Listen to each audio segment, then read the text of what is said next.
বৈষম্য বিরোধী ছাত্র আন্দোলনের ইতিহাস গড়া ১৬ই আগস্ট পুলিশের টার্গেট কিলিংয়ের শিকার হয় বেগম রোকেয়া বিশ্ববিদ্যালয়ের শিক্ষার্থী আবু সাঈদ।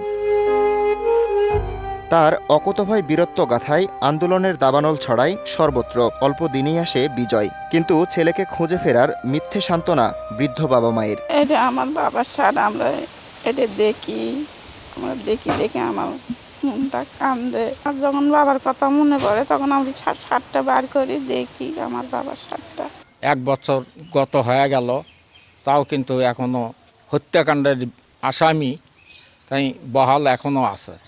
তাকে আইনের আওতায় আনি কোনো বিচার করা হলো না।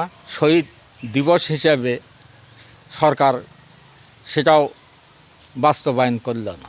জুলাই গণ অভ্যুত্থানের আরেক নায়ক কক্সবাজারের ওয়াসিম আকরাম। আন্দোলন যখন অগ্নিগর্ভ রূপ নেয় তখন লড়াই করেন সম্মুখ সারিতে থেকে। ১৬ই জুলাই চট্টগ্রামের ১৬ শহরে সংঘর্ষের সময় গুলিতে প্রাণ যায় ছাত্রদলের সাবেক এই নেতার।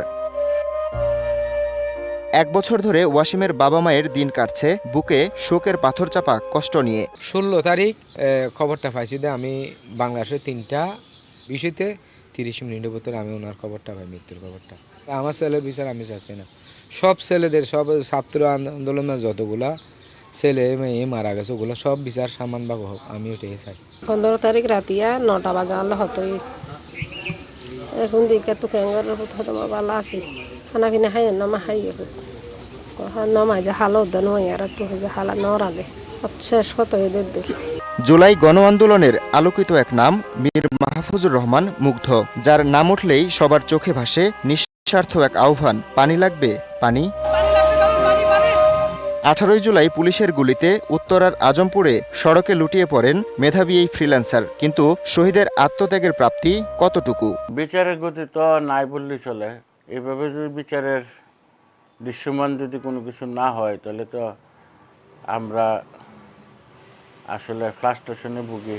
১ বছর হয়ে যাবে, বিচারের কোনো একটা অগ্রগতি হবে না, সেটা তো কাম্য না। আসল ঘটনাটি বের করে নিয়ে আসে, সেটা আমরা নিজেরাই করেছি, কিন্তু এখন পর্যন্ত আমরা দেখতে পাই নাই যে মুগ্ধর রিলেটেড কাউকে আজ পর্যন্ত কোনো গ্রেফতার করা হয়েছে। সাভারের জুলাই হত্যাযজ্ঞ ছাড়িয়ে যায় নিষ্ঠুরতার সব মাত্রা। ১৮ই জুলাই পাকিজা মোড়ে আন্দোলন করছিলেন এমআইএসটির শিক্ষার্থী ইয়ামিন, সেখানেই হন গুলিবিদ্ধ।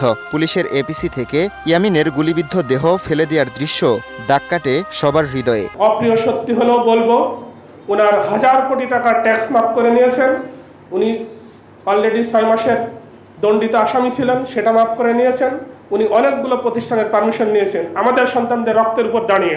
এখন আমাদের মুখোমুখি হতে উনি ভয় পায় কেন? ১০ম শ্রেণীর শিক্ষার্থী আনাস ছিলেন পলাশদীপ্তির দাম্পত্য জীবনের প্রথম ভালোবাসার ফুল। পুলিশের গুলিতে যা অকালেই ঝরে পড়ে ৫ই আগস্ট বিজয়ের উষালগ্নে রাজধানীর চানখারপুলে। সন্তান হারানো বাবা মায়ের অবুঝ মন এখনো অপেক্ষায় থাকে। কোনো স্বীকৃতি বা প্রাপ্তি যে শূন্যতা পূরণ করে না। এই আসামিদের বিচার কেন হয় না?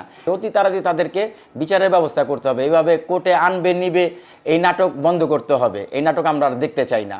ভাই আমার ছেলের কাজ করে দিয়ে গেছে দেশের জন্য, কিন্তু একটা বাবা মা কখনো চায় না যে তার সন্তান শহীদ হয়ে আসুক আর সে গর্বিত হোক। হাজারো প্রাণের বিনিময়ে ৫ই আগস্ট অবসান হয় এক দুঃশাসনের। তবে এভাবে আর কোনো মায়ের বুক যেন খালি না হয়, সেই পরিবেশ তৈরিতে রাজনীতিকদের এগিয়ে আসার তাগিদ শহীদ পরিবারের। Habibur Rahman, DBC news desk.